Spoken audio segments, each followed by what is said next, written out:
I knew he wanted blood the moment he asked me to join the exec sync with a smirk. No agenda. No notes. Just a cheap showman high on his own job title and the scent of some quarterly investor call adrenaline. I stepped into that boardroom, half-lit like some damn interrogation scene, and all eyes were already on me like they knew I was the sacrificial goat. The new CEO, Beckett, mid-40s, fake tan, big white teeth he probably leases monthly, stood at the head of the table like he was hosting a game show. "Marin," he said, slicing through my report mid-sentence like he'd been waiting to rehearse the line.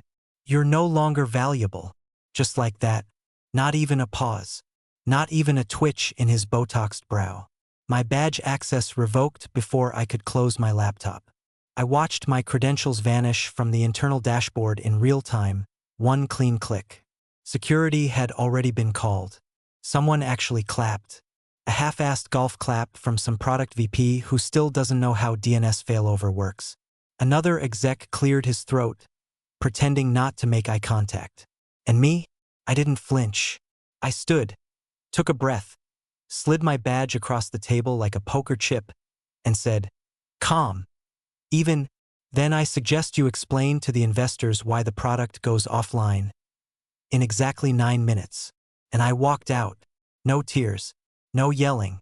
Just 9 minutes and the echo of leather heels on polished concrete. Hey, quick pause here. If you're listening and the story's got you hooked, it would mean a lot if you'd hit that like button and subscribe. Seriously, 97% of you don't. And it's free, but it helps the team more than you know. Alright, back to it. Every step down that hallway was a memory trying to claw its way out of me. Every pixel of that dashboard they loved to show investors I had coded from scratch. Every redundant sync, every failover test, every uptime metric, that was me. Not the team. Me. Because in the early days, there was no team. It was just me. 2 servers in a closet that screamed like banshees every time the AC failed, and a Slack ping every 12 minutes from some founder asking if the front page loaded on Safari yet. They loved the speed, the uptime, the resilience. Nobody ever asked how it all stayed alive. Just assumed the cloud gods or automation elves kept it humming. Turns out it was one woman in a hoodie with a migraine and a grudge.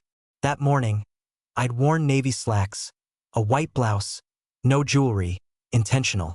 I knew. You don't spend months documenting your own obsolescence without also preparing your exit wound. And make no mistake, they didn't fire me. They released me. There's a difference. The security guard was new, polite, confused, holding the door like I was some guest speaker. He didn't know what I'd just done, what had just begun. The CTO glanced up from his screen as I passed the engineering wing, eyes narrowing like something in his gut was starting to twinge. Good, because in exactly 9 minutes, the heartbeat sync would fail.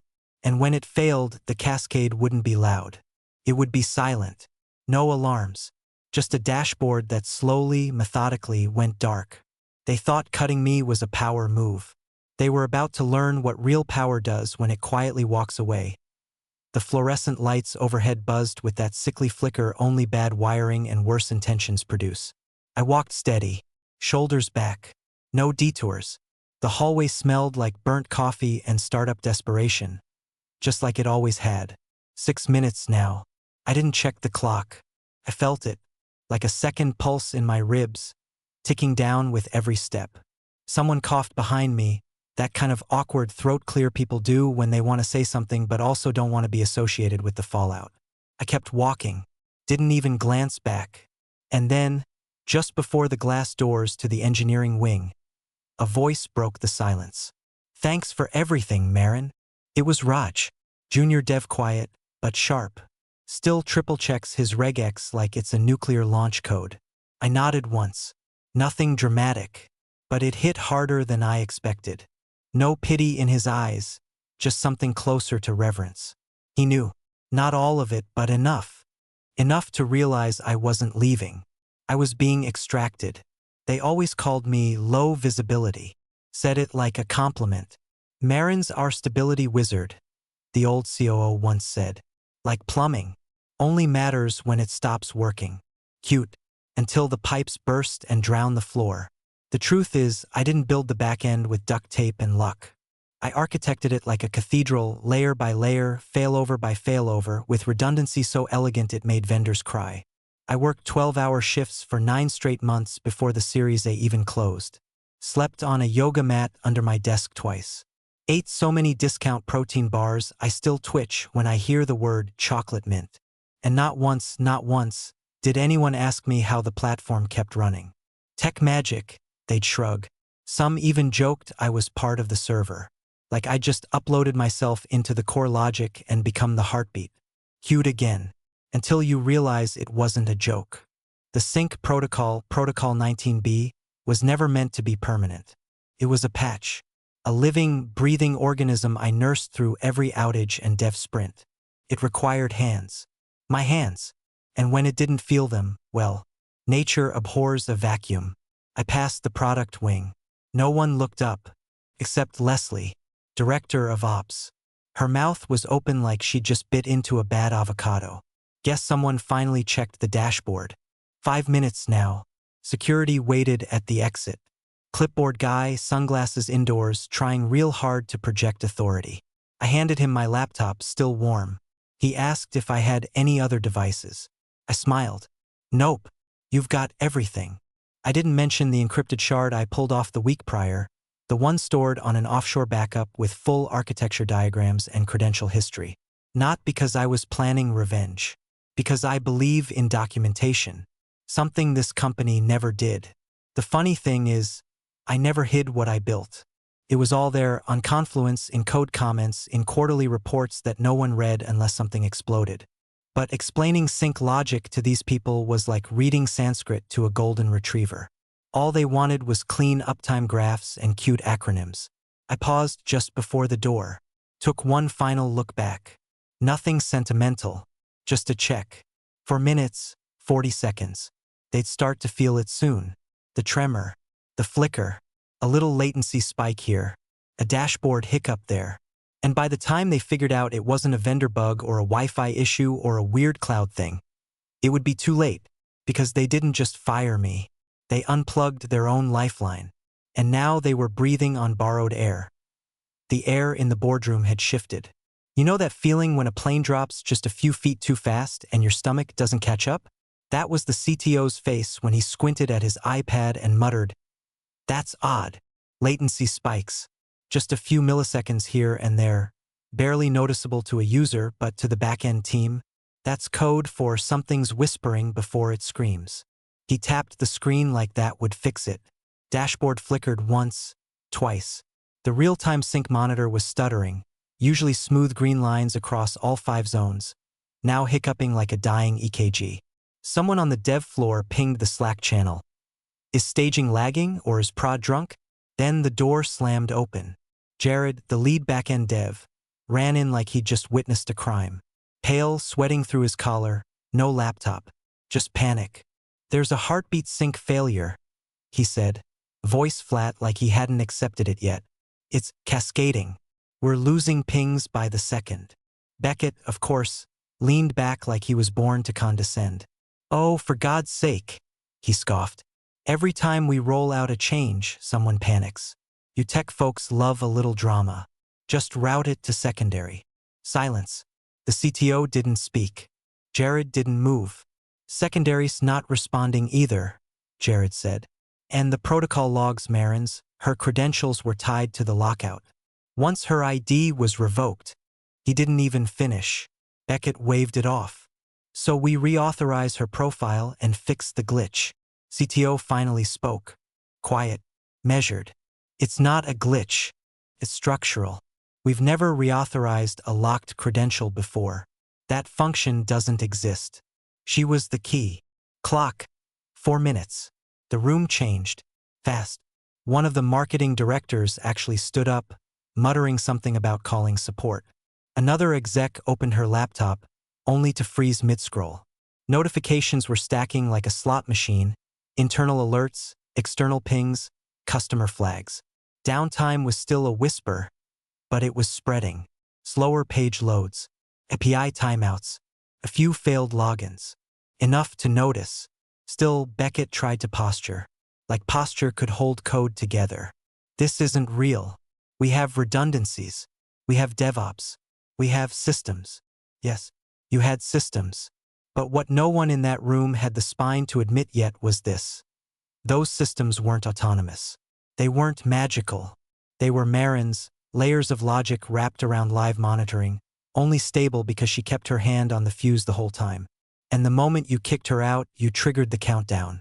Back in the glass server war room, the dashboards were now strobing red. Failover logic wasn't responding. Auto restart had looped once and failed silently. The heartbeat monitor that had been up for 812 consecutive days without interruption was now blinking a single word. Desynced. The CTO started whispering something about rollback options. Jared shook his head. She was the rollback. That's how it was designed. She told us. Remember? Protocol 19B. The CTO didn't reply. 3 minutes and change. It wasn't a coincidence. It wasn't a bug. And it sure as hell wasn't overblown drama. They thought firing me was a PR move. They didn't realize it was also an unplugging. The CTO's hands hovered over his keyboard like he was waiting for the machine to beg him for mercy. He'd been trying to brute force his way into the sync protocol admin shell for the last 5 minutes, muttering strings of passwords under his breath like a man trying to pray in a language he never bothered to learn. But every attempt returned the same reply. Access denied. Revoked credential. He tried the master override key, the old Jenkins admin token, even a root credential he thought no one else knew about. Nothing. The system was sealed like a vault. And the only person who ever had the combination had just walked out in silence. Across the boardroom, the VP of Ops had a Bluetooth headset jammed into her ear, pacing so hard she nearly took out a chair. Try her cell again, Beckett barked. She shot him a glare that would have melted drywall. I've called 3 times. Voicemail. Number not in service. Her emergency contact? Slack? Email? Smoke signals? He snapped. No response, she muttered, jaw tight. The CTO was sweating now, actual beads rolling down his temple. He looked up from his screen, pale. This isn't normal downtime. The failover sync isn't failing. It's missing. The entire protocol branch is offline. I don't even have visibility into the logs anymore. It's like she scrubbed it. The intern, God bless him, whispered from the corner like he wished he were invisible. We don't really have documentation on that part of the system. Everyone froze. What? Beckett hissed. The kid fumbled forward. I mean, like, she had documentation, but no one ever requested it. We thought it was legacy stuff. Marin always said she'd handle Protocol 19B internally, and no one asked questions. It worked, so the CEO turned a shade of red usually reserved for stop signs and ruptured blood vessels. Are you telling me, he growled, that the thing keeping our product online is running on undocumented code, only accessible by the person we just fired? The intern nodded slowly. Well, yeah, but it wasn't undocumented. She documented it. Just, no one ever read it. 2 minutes. The silence that fell wasn't peaceful. It was the kind of silence that precedes a car crash you can't stop. Everyone moved at once. Phones dialing, Slack lighting up, panic pings across every tool in the stack. One of the PMs dry-heaved into a recycling bin. The CMO was texting an investor while fake smiling through just a minor blip. Lie she'd soon regret. Back in the operations center, screens were going dark one by one. Not crashing, just winking out. Quietly, deliberately, as if the system had decided it was done being ignored. Because that's what Marin built. Not just a platform, but a living architecture. One that listened. One that knew her. And when it didn't feel her presence anymore, it followed protocol. Shut down on orphan state detection. Failover key missing. No heartbeat detected. And none of them, not the CTO, not the VP of Ops, not even Beckett with his investor grin and polished shoes, understood the language well enough to ask the right question. Because it was never about what the system did. It was about who it trusted to keep it alive. At exactly 10:31 a.m., the main product dashboard, once pulsing with uptime stats and user activity graphs, flatlined. No warning. No error code. Just black. like the lights went out on a stage mid-performance. A single blinking cursor remained in the corner. No data, no metrics, no answers. 10 seconds later, the first wave of customer tweets hit. Anyone else can't log in? Your API's down. Is this a scheduled outage? Why is the dashboard blank? We're mid-campaign. Then came the bigger clients, corporate accounts, government contracts. One of the Fortune 100s we had locked in during Series C posted a screenshot of a 504 gateway timeout error and tagged our company handle. Within 60 seconds, engineering floors across 3 time zones were lit up like Christmas. Red alerts, pager duty escalations, panicked Slack threads from people suddenly realizing they didn't know how the damn thing worked. The sync was gone. Not broken. Gone.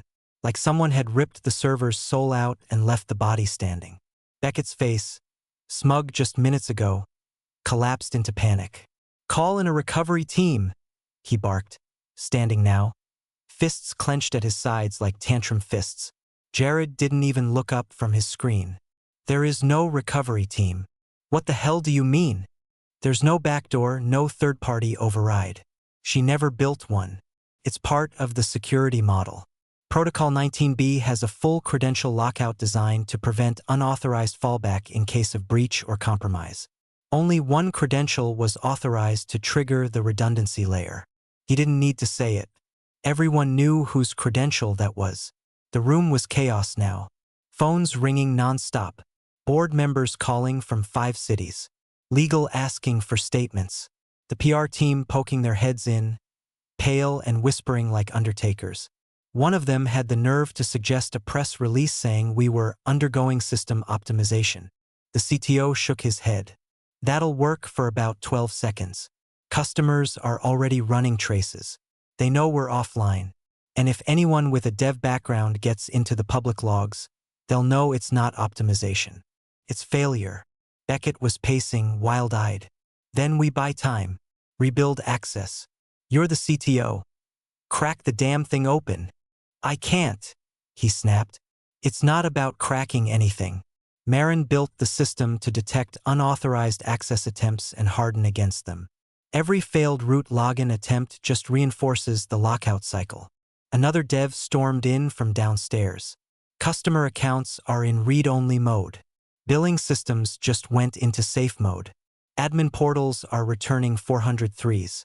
We're looking at a full cascade failure. The silence that followed was somehow worse than the shouting. And then, like a gunshot in the quiet, the CEO's phone buzzed. He answered, already sweating. Yes, working on it, minor technical. Pause. His face drained of color. He hung up, then stared at the table like it had personally betrayed him. That was Velder Capital. They've frozen our next round of funding. Said they won't dump more cash into a product that doesn't exist. Someone in the back murmured, the product still exists. It just doesn't trust us anymore. And there it was. The truth, raw and blinding. They hadn't just fired a senior engineer. They had removed the structural pillar holding up everything they sold, promised, and built. Marin didn't need to sabotage anything. She was the system. And the moment they erased her from it, it responded exactly how it was designed to. It shut down to protect itself. She wasn't dead weight. She was the weight-bearing wall. And now they were trapped in a house collapsing in slow motion. Built by someone they never bothered to understand until she was gone. 3 years ago, we had a meltdown. Not a metaphor, an actual architectural failure so catastrophic that the main platform bricked itself for 8 straight hours on a Thursday morning, right as we were onboarding 2 enterprise clients and launching a campaign for a pharma giant that had regulatory oversight written all over it. No one could log in. Transactions vanished. Data nodes froze mid-write and corrupted the sync tree. It was bad. Like, this company might not survive the weekend bad. The founders were in a bar in Austin when it hit. I was the only one left in the building, curled under my desk with a cup of vending machine coffee and a migraine blooming behind my eyes like a mushroom cloud. And I stayed. 72 hours straight. No sleep, no backup, no thank you. I pulled every log I could find, rewrote the sync sequence from scratch, built a redundancy buffer that didn't exist before, and installed it behind the scenes. No fanfare, no memo to the all-hands, just one buried entry on the back-end repo. Protocol 19B initiated. It wasn't flashy. It wasn't meant to be. It was designed to be invisible until it wasn't. A heartbeat listener, a sync gatekeeper, a failover buffer built not just to respond, but to detect intent. If someone ripped out the linchpin me, it would refuse to hand itself over to anyone who hadn't earned the system's trust through documented continuity. I tied it to my employee credential not because I wanted control, but because no one else wanted responsibility. I didn't want to be the key. I had to be, and I told them. I wrote a 3-page memo titled, Post-Outage Failover Strategy, Protocol 19B Overview. Sent it to the CTO directly, highlighted the critical path, explained the redundancy lockout logic. I even included diagrams, color-coded. He responded with a thumbs-up emoji. Never brought it up again. No questions. No documentation requests. No follow-up at the next infrastructure review. Just silence. Until the next flashy product demo stole the spotlight and my 3 days of blood and coffee labor got buried under a slide deck labeled Platform Stability Improvements. Back to the present 3 years later, and now that same CTO was digging through his inbox like it was a crime scene. He found it. The memo. Timestamped. Flagged low priority by him at the time. His lips moved as he reread it, face slowly draining like someone reading their own autopsy. Jesus Christ, he whispered. It's all here. She told us. Beckett snatched the laptop from him, scanned the first page, then scowled like it personally insulted his hair gel. What the hell is this tech speak? Where's the fix? Jared leaned in. There is no fix. Not without her. It's not sabotage, it's design. She didn't build a system we could break into. She built a system that assumes anyone who breaks the chain is hostile. They tried brute force again.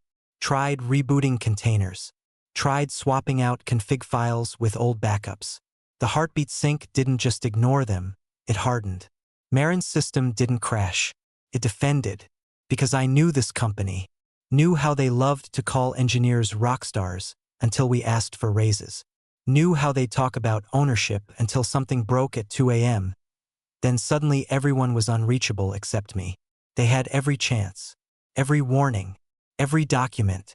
They just didn't read it. Because I wasn't loud. I wasn't flashy. I didn't scream during meetings or decorate my Jira tickets with fireworks. I just did the work.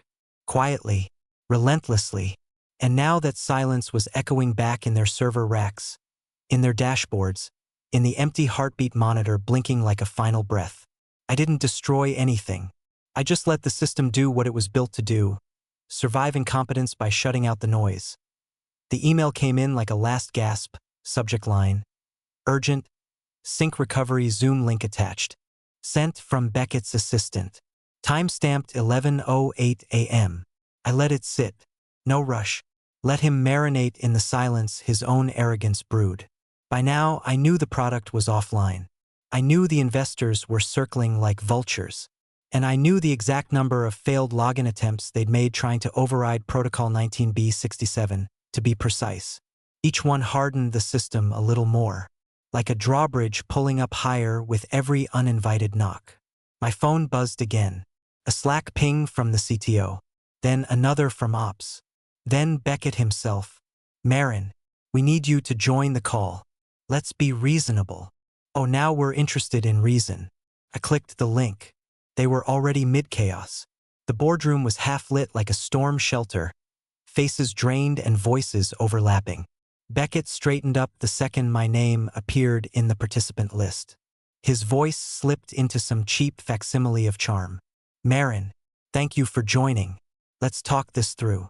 I didn't turn on video. Didn't need to.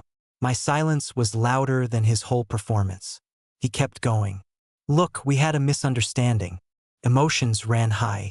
But we value your contributions. Everyone here does. No one on the screen made eye contact. Even through pixels, shame has weight.